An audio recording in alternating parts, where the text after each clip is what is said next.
નમસ્કાર 9 PM prime time ન્યૂઝમાં આપનું સ્વાગત છે।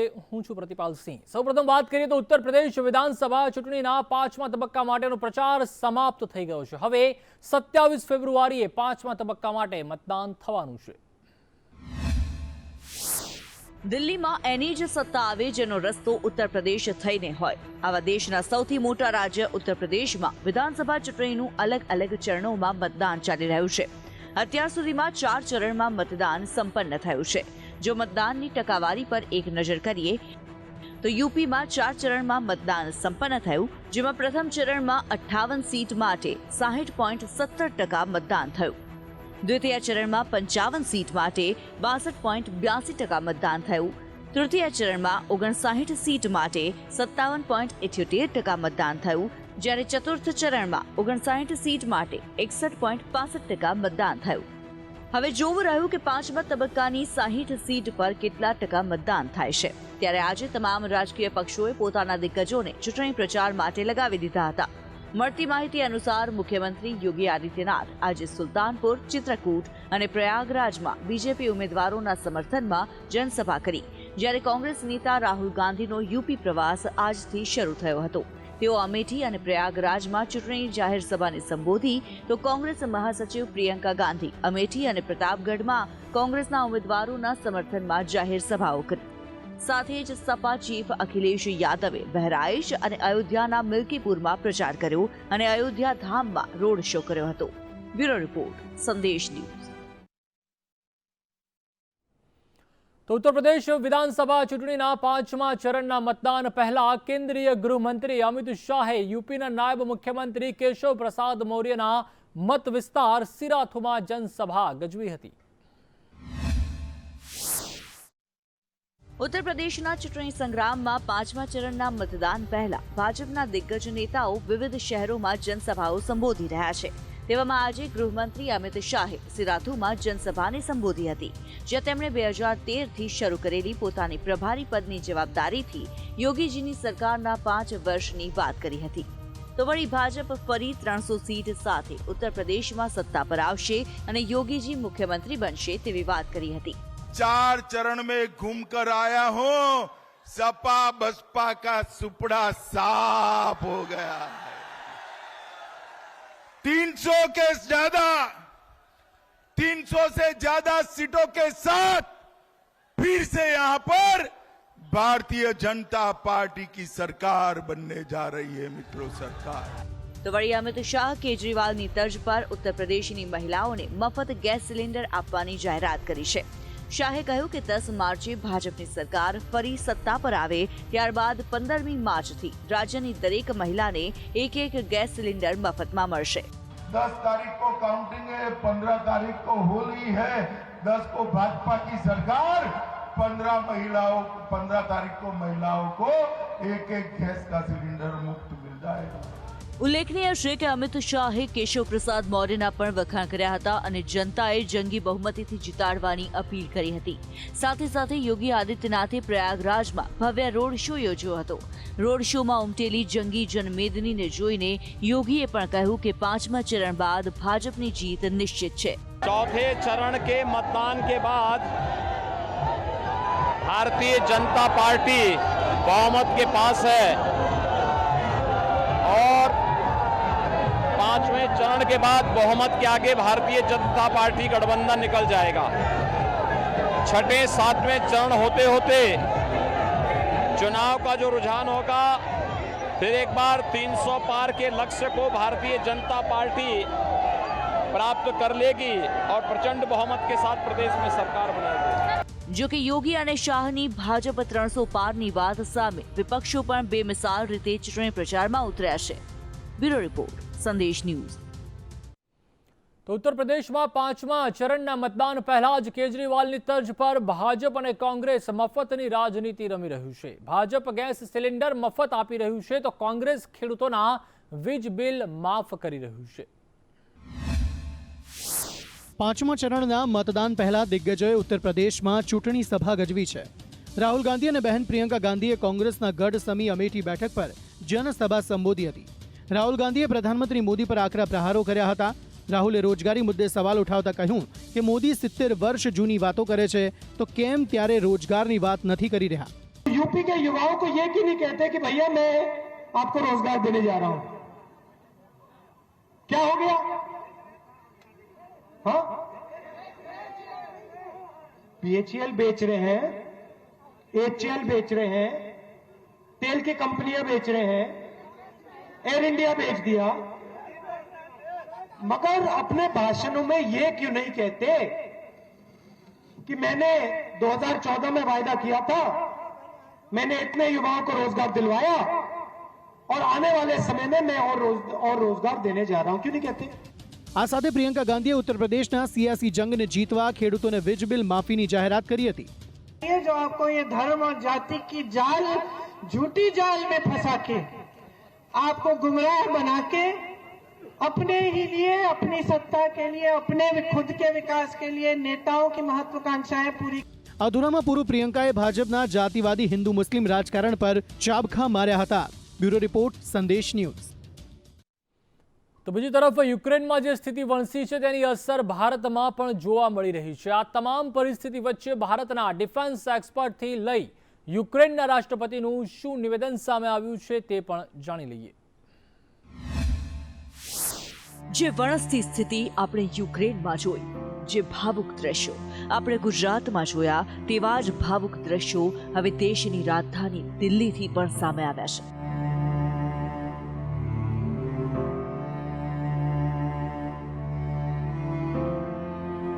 દિલ્હી સ્થિત રશિયન એમ્બેસી પાસેથી અમારા સંવાદદાતાએ વાલીઓનો સંપર્ક સાધવાનો પ્રયાસ કર્યો, ત્યારે ભાવુક થયેલા વાલીઓએ શું કહ્યું તે પણ જાણી। मेरी सुबह बात हुई थी, सुबह भी वो काफ़ी डरी हुई थी कि अभी भी बाहर से जो है बम की आवाज़ आ रही है, मिसाइल्स की आवाज़ आ रही है, मम्मी बहुत पता नहीं चल रहा है, हम बाहर का कुछ हमें ऐसे पता नहीं चल रहा है, बस हम यहाँ पे डरे हुए हैं और कुछ नहीं। अच्छा, यहाँ पे इंडियन अथॉरिटी से आपकी किसी की बात हुई? यहाँ पे किसी से आपकी बात हुई है? नहीं, यहाँ पे हमारी किसी से बात नहीं हो पा रही है क्योंकि सारे नंबर बिजी जा रहे हैं। अगर कभी नंबर लगता है तो वो बस उनका से यही वो होता है कि हम बात कर रहे हैं कि आप बस कांटेक्ट में रहिए। તો રશિયાનું આક્રમણ અને યુક્રેનની તબાહી મામલે ડિફેન્સ એક્સપર્ટનો શું છે મત, હવે તે પણ સાંભળીએ। अमेरिका ने डिक्लेयर कर दिया कि वो मदद नहीं करने वाला, सैनिक नहीं भेजने वाला, यूक्रेन की मदद से इनकार कर दिया कि वो रशिया के खिलाफ लड़ने के लिए तैयार नहीं है। एक भी नेटो का देश ये तैयार नहीं है कोई भी अपने फोर्सेस भेजने के लिए, यूक्रेन की मदद करने के लिए। उसका कारण ऐसा है कि यूक्रेन अभी तक नेटो का मेंबर नहीं है। नेटो का मेंबर अगर होता तो फिर नेटो के फोर्सेस जरूर इस युद्ध में कूदते। यूक्रेन ये अकेला पड़ गया है रशिया के साथ लड़ने के लिए। अब ऐसा सिनारियो है कि रशिया ने अलग अलग पॉकेट्स के ऊपर इन्वेड किया हुआ है, अलग अलग जगह के ऊपर, अलग अलग शहरों के ऊपर। रशिया ने ये क्लेम किया है कि कई शहर के ऊपर कब्जा कर लिया है रशिया ने। रशिया अभी कीव के काफ़ी करीब है, जो राजधानी है यूक्रेन की, और यूक्रेन ये अकेला रशिया के साथ युद्ध लड़ रहा है। अब बात ऐसी है कि अमेरिका ने अपने फोर्सेस भेजने से इनकार कर दिया क्योंकि नेटो में थोड़ा सा एक दरार पड़ गई थी। नेटो के देशों को, यूरोपियन यूनियन को यह पता है कि पूरे जो एनर्जी है वो पूरी रशिया से आती है। क्रूड ऑयल रशिया से आता है, गैस रशिया से आता है, और क्रूड ऑयल करीब 30% रशिया से आता है यूरोप में, और करीब 35% गैस, नेचुरल गैस, ये आता है रशिया से यूरोप में। अगर युद्ध हो गया तो ये गैस का सप्लाई बंद हो जाएगा और यूरोप में हाहाकार मच जाएगा। यूरोप में एनर्जी क्राइसिस बहुत ज़्यादा हो जाएंगे, एनर्जी के कीमतें, क्रूड ऑयल और नेचुरल गैस की कीमतें बढ़ जाएंगी। इसको मद्देनजर रखते हुए फ्रांस और जर्मनी ने बहुत जाकर पुतिन को मनाने की कोशिश की है, पुतिन के साथ मीटिंग भी किया है, और इन लोगों ने यह भी कहा है कि यूक्रेन को नेटो में लेने से हम थोड़ा सा डिले कर सकते हैं। तो ये ऐसी जब दरारें नेटो में पड़ी तब यूएस ने ये डिसाइड किया कि हम अपने ट्रूप्स नहीं भेजेंगे, और नेटो भी अपने ट्रूप्स भेजने से हिचकिचा रहा है, नहीं भेजेगा नेटो, क्योंकि ये जो मामला है, ये जो मसला है, ये रशिया और यूक्रेन के बीच है। સુપર પાવર અમેરિકાની ધમકીની પણ અસર રશિયા પર જોવા નથી મળી રહી। ત્યારે યુક્રેનના રાષ્ટ્રપતિએ ભાવુક અપીલ કરતા કહ્યું કે તેઓ રશિયાનો પ્રથમ ટાર્ગેટ છે. જે નાગરિકો મૃત્યુ પામ્યા છે તે વાસ્તવમાં સાચા હીરો છે. Today, I have asked 27 European leaders whether Ukraine will be in NATO. I have asked directly, everyone is afraid, no one answers. But we are not afraid. We are not afraid of anything. We are not afraid to defend our country. We are not afraid of Russia. We are not afraid to talk to Russia. Не боїмось нічого. На жаль, ми втратили за сьогодні вже Sadly, today we lost 137 heroes, our citizens. 10 of them were officers. 316 people have been wounded. They have not surrendered. They will all be awarded posthumously the title of the Hero of Ukraine. Let those who gave their lives for Ukraine be remembered forever. всі хлопці. Я залишаюся в столиці. I remain in the capital. My family is also in Ukraine. My children are in Ukraine. They are not traitors. They are citizens of Ukraine. According to the information we have, the enemy has marked me as target number 1, my family as target number 2. They want to damage Ukraine politically by destroying the head of state. Позначив мене як ціль номер 1. તો આ તરફ અમેરિકાના રાષ્ટ્રપતિ જો બાઇડને પોતાના નિવેદનમાં સ્પષ્ટ કહ્યું છે કે અમારી સેના યુક્રેનમાં નહીં જાય, જો કે રશિયા પર કડક પ્રતિબંધો લગાવવામાં આવશે. યુક્રેન પર રશિયાના હુમલાનો આજે બીજો દિવસ છે. આજે રશિયાએ યુક્રેન પર વધુ કેટલાક ઘાતક હુમલા કર્યા છે. સવારે યુક્રેનની રાજધાની કીવમાં 7 મોટા બ્લાસ્ટ કરવામાં આવ્યા છે. શહેર પર એક પછી એક મિસાઇલોથી હુમલો કરવામાં આવી રહ્યો છે. યુક્રેનમાં ખાણીપીણીથી લઈને અન્ય જરૂરિયાતની વસ્તુઓની અછત હોવા છતાં લોકો ઘરની બહાર નીકળી રહ્યા નથી. રશિયાના વિદેશ મંત્રી સર્ગેઈ લાવ્રોવે યુદ્ધ સમાપ્ત થવાની આશાને નકારી છે. બ્યુરો રિપોર્ટ, સંદેશ ન્યૂઝ. તો બજેટમાં ક્રિપ્ટોકરન્સી પર લગાવવામાં આવેલા 30% ટેક્સ બાદ આજે સુપ્રીમ કોર્ટમાં એ અંગે સુનાવણી થઈ હતી, જેમાં સુપ્રીમ કોર્ટે કેન્દ્ર સરકારને કહ્યું તે બીટકોઇન કાયદેસર છે કે ગેરકાયદેસર તેનું સ્ટેન્ડ ક્લિયર કરો. હાલમાં દેશમાં ક્રિપ્ટોકરન્સીના ઉપયોગ પર કોઈ પ્રતિબંધ નથી અને તેના પર કોઈ નિયમન પણ નથી. ત્યારે બજેટમાં ક્રિપ્ટોકરન્સી પર નખાયેલા ટેક્સ બાદ લોકો અવઢવમાં છે કે તે કાયદેસર છે કે ગેરકાયદેસર. સુપ્રીમ કોર્ટના જસ્ટિસ ડીવાય ચંદ્રચૂડ અને સૂર્યકાંતની 2 સભ્યોની બેન્ચે એડિશનલ સોલિસિટર જનરલ ઐશ્વર્યા ભાટીને કહ્યું, તમારે તમારું સ્ટેન્ડ સ્પષ્ટ કરવું પડશે. ડિવિઝન બેન્ચ અજય ભારદ્વાજ દ્વારા કેન્દ્ર સરકાર વિરુદ્ધ દાખલ કરવામાં આવેલી અરજી પર સુનાવણી કરી રહી હતી. એડવોકેટ શોએબ આલમે ભારદ્વાજ દ્વારા આપવામાં આવેલી જામીન અરજી ફગાવી દેવાની માંગ કરી હતી. તેવા સમયે બેન્ચે કહ્યું કે શું બિટકોઇન ગેરકાયદેસર છે કે નહીં. ડિવિઝન બેન્ચે એમ પણ કહ્યું કે એન્ફોર્સમેન્ટ ડિરેક્ટોરેટે ગયા વર્ષે જુલાઈમાં સ્ટેટસ રિપોર્ટ સબમિટ કર્યો હતો. ખંડપીઠે કહ્યું કે તપાસ અધિકારી તપાસમાં આરોપીઓના સહકાર અંગે સ્ટેટસ રિપોર્ટ રજૂ કરશે. આ કેસની સુનાવણી આગામી 4 સપ્તાહ માટે મુલતવી રાખવામાં આવી છે. આ સાથે બેન્ચે એમ પણ કહ્યું હતું કે આરોપીની ધરપકડ ન કરવાનો વચગાળાનો આદેશ આગામી સુનાવણી સુધી માન્ય રહેશે. બ્યુરો રિપોર્ટ, સંદેશ ન્યૂઝ. તો ઉત્તર પ્રદેશમાં ભાજપ અને કોંગ્રેસની જેમ સમાજવાદી પાર્ટીએ પણ 5મા ચરણના મતદાન પહેલા ધુઆંધાર ચૂંટણી પ્રચાર કર્યો હતો. ઉત્તર પ્રદેશ વિધાનસભા ચૂંટણી મતદાનના એક બાદ એક ચરણ આવી રહ્યા છે, તેમ રાજકીય પાર્ટીઓ પ્રચાર પણ જોરશોરથી કરી રહી છે. સમાજવાદી પાર્ટીએ અમિત શાહની સાથે સાથે સિરાથુમાં જ જનસભા સંબોધી, જેમાં સપાના સાંસદ અને બોલિવૂડ સ્ટાર જયા બચ્ચન અને અખિલેશ યાદવ પત્ની ડિમ્પલ યાદવ હાજર રહ્યા હતા. ડિમ્પલ યાદવે કહ્યું કે સપાની કરણી અને કથની એક છે. ભાજપની જેમ માત્ર વાતો કરવામાં જ સમાજવાદી પાર્ટી નથી समझती. हमारे किसान भाइयों ने अपनी जान खोई है, जो शहीद हुए हैं, हमारे 700 किसान भाई और बुजुर्ग जन, उनको 25-25 लाख रुपए भी दिए जाएंगे. और जिन किसान भाइयों की मृत्यु हुई है सांड के द्वारा, सबसे प्रिय जानवर कौन सा है हमारे मुख्यमंत्री जी का, तो जिन हमारे किसानों की मृत्यु हुई है सांड के द्वारा, उनको भी 5 लाख राशि दी जाएगी. સિરાથુમાં અપના દળના નેતા પલ્લવી પટેલના સમર્થનમાં યોજાયેલી જનસભામાં સમાજવાદી પાર્ટીના સાંસદ જયા બચ્ચને પણ સંબોધન કર્યું.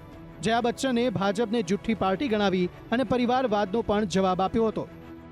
यहाँ से जो मंत्री जी हैं फिलहाल जातिवाद करते हैं, परिवारवाद करते हैं। अरे ये भूल जाते हैं कि आपके जो मुख्यमंत्री हैं उन्होंने तो परिवार को त्याग दिया है। वो परिवार के बारे में क्या जानते हैं? वो क्या जानते हैं परिवार क्या होता है? वो क्या जानते हैं बहू बेटी क्या होती है? कहते हैं कि यहाँ औरतों की, महिलाओं की सुरक्षा नहीं है। झूठ, इन लोग झूठ के सिवाय और कुछ नहीं बोलते हैं। मैं आज 15 साल पार्लियामेंट में रही हूँ, अभी भी हूँ, और झूठ के सिवाय इन्होंने कुछ नहीं कहा। આ સાથે અખિલેશ યાદવે પણ જનસભાઓ ગજવી હતી અને કહ્યું કે ઉત્તર પ્રદેશમાં સત્તા પરિવર્તન થવા જઈ રહ્યું છે। બ્યુરો રિપોર્ટ, સંદેશ ન્યૂઝ। ઉત્તર પ્રદેશની રાજનીતિનું એપી સેન્ટર જેને માનવામાં આવે છે તેવા વારાણસીમાં પહોંચ્યું છે સંદેશ ન્યૂઝ। પ્રધાનમંત્રી મોદીનો મત વિસ્તાર અને આધ્યાત્મિકતાનું કેન્દ્ર ગણાતા આ શહેરના લોકો શું માને છે સરકાર વિશે, આવો જાણીએ દેવાંશી જોશીના સ્પેશિયલ રિપોર્ટમાં।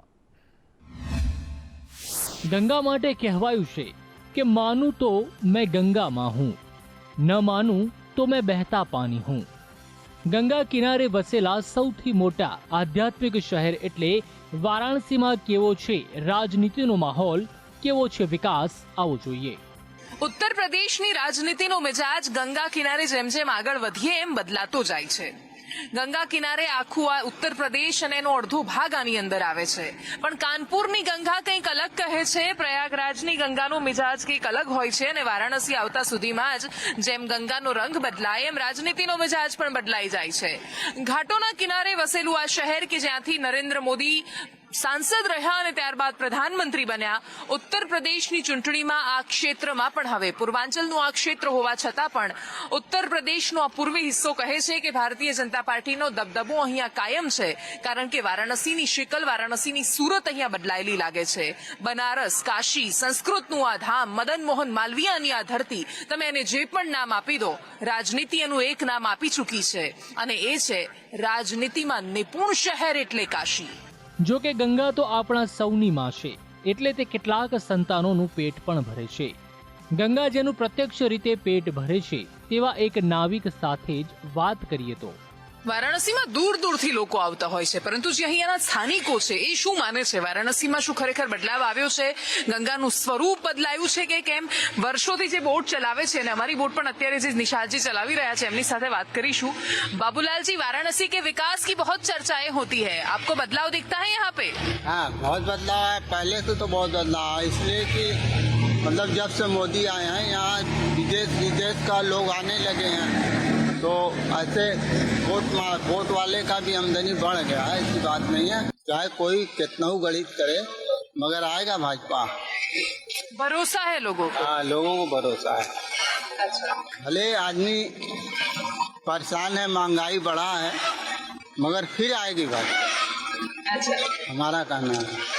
ઉત્તર પ્રદેશની સૌથી ઇન્ટરેસ્ટિંગ વાત મને આ લાગી છે કે હું જેટલા ક્ષેત્રમાં ગઈ છું ત્યાં લોકોને જ્યારે એમની સમસ્યાઓ પૂછીએ તો એમની પાસે બહુ લાંબી યાદી હોય છે કે અમારે આ સમસ્યા છે। પછી જ્યારે એમને પૂછીએ કે તમને શું લાગે છે યુપીમાં, તો કે છે ને આવશે તો ભાજપ, સમસ્યાઓ ઘણી છે પણ અમને ગમે મોદી છે।